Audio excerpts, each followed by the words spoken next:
اصلا ما كنتش في حضانه حتى قبل ما تجيلنا. فانت هنا هتتعلم الادب، ومفيش غير الادب هتتعلمه. انت جاي من قنبله قله ادب، مدرسه قله ادب. عندنا مفيش الكلام ده. نو خرابه، نو زريبه، نو رتيبه اللي كانت بتديركم.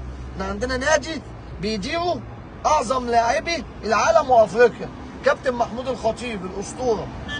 ما عندناش نادي حد وثلاث وخميس ممدوح عباس، وسبت واثنين واربع حسين لبيب، والجمعه اجازه وكلام من غير بواب كالعاده. اصحى يا امام، ده دش بسيط يفوقك. انسى الهرجله وانسى اللي انت كنت فيه، وركز مع اللي انت فيه حاليا. ده اللي هيخليك حاجه انت ما تحلمش بيها. انت الاول كان اخرك ميتلاند وعبورلاند وجيرولاند. هنا انت اعلان نايكي بتعمل اقوى حاجه.